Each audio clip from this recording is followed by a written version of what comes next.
انسانوں کی پیدائش سے ہزاروں سال پہلے کا زمانہ، جب آسمانوں میں خدا کا ایک مقرب اور چہیتے بندے کی شہرت آئی، فرشتوں کو درس دینے والا استاد، جس کو اللہ نے ایک بلند مقام عطا کیا تھا، لیکن ایسا کیا ہوا کہ اس نے خدا سے بغاوت کر لی اور دربار الہی سے دھتکار دیا گیا۔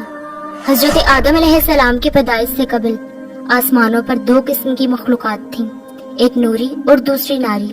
نوری مخلوق نور سے پیدا کیے گئے تھے، جسے ملائکہ یا فرشتے کہا جاتا ہے۔ یہ ہر دن ہر رات بس عبادت الہی میں مصروف رہا کرتے تھے، اور ان کے یہاں نہ عورتیں ہوتی تھیں اور نہ ہی ان کی نسل چلتی تھی۔ دوسری مخلوق ناری یعنی کہ جنات تھے، جو آگ سے پیدا کیے گئے۔ ان کی عورتیں بھی ہوتی تھیں اور ان کی نسل بھی خوب پھیلتی تھی۔ خدا نے انہیں اپنی حمد و ستائش کرنے کے لیے بنایا تھا۔ یہ سب اللہ کے آسمانی لشکر تھے۔ وہ اس مقصد کے لیے بنائے گئے تاکہ اپنے خالق و مالک کو جانے، اس سے شادمان ہو، ہمیشہ تک اس کی خدمت اور عبادت کریں۔ انہی مخلوقات میں ایک معزز ہستی اسرائیل تھا۔ اسرائیل کا مطلب ہے خدا کا عزیز۔ اسے اللہ نے دہکتے ہوئے آگ کے شعلوں سے پیدا کیا تھا۔ حضرت آدم علیہ السلام کی پیدائش سے 144,000 سال پہلے سموم جنات کی پیدائش ہوئی۔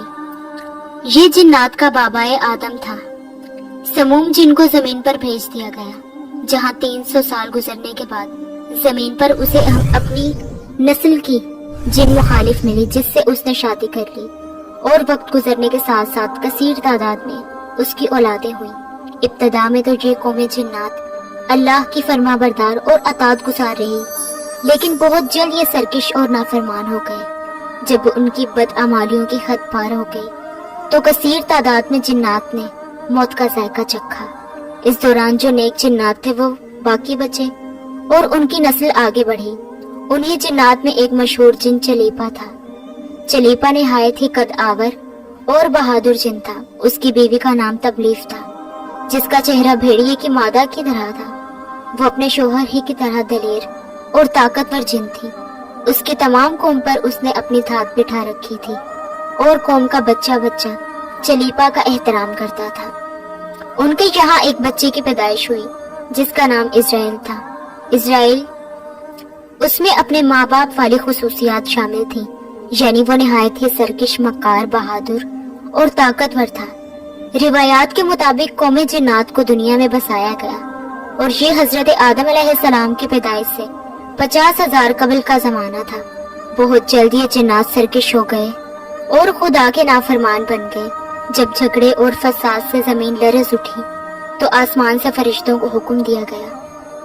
جنگ ہوئی کہ جس میں اسرائیل کے ماں باپ نے جنگ کی، لیکن فرشتے ان پر غالب آ گئے۔ فرشتوں کا وار ان جنات پر اس طرح پڑتا کہ وہ اشک کھا کر گر پڑتے۔ اسی جنگ کے دوران اسرائیل کے ماں باپ مارے گئے اور قوم جنات کے سرکش جنات کو قیدی بنا لیا گیا۔ ان قیدیوں میں اسرائیل بھی شامل تھا۔ فرشتے جب اسے بارگاہ الہی میں لائے تو انہیں حکم ہوا کہ اسرائیل کی بہترین تربیت کرو۔ چنانچہ فرشتوں نے اللہ کے حکم کو تسلیم کیا، عبادت، ریاضت کے طریقے اور آداب سکھائے۔ اس طرح وہ بہت جلد اللہ کا مقرب ترین بندہ بن گیا۔ ایک وقت ایسا آیا کہ اسرائیل اللہ کا سب سے چہیتا عبادت گزار بن گیا۔ وہ ایسی عبادت کرتا کہ جس میں اس کا کوئی ثانی نہ ہوتا۔ بس حکمت و دانشوری میں بھی اسے کمال حاصل تھا۔ اسرائیل اپنی عبادت اور ریاضت کی وجہ سے اس درجے پر فائز ہو چکا کہ اسے فرشتوں کا معلم قرار دیا گیا۔ وہ 40 برس تک جنت کا خزانچی تھا، 80,000 برس تک فرشتوں کا ساتھی تھا۔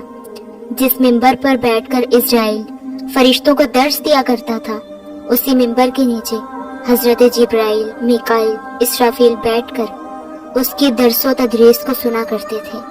لیکن اللہ کو پتا تھا کہ یہ اصل میں لعین ہے اور ایک معین مدت کے بعد ذلیل و رسوا ہوگا۔ وہ اپنے انجام تک کفر کی حالت میں پہنچے گا۔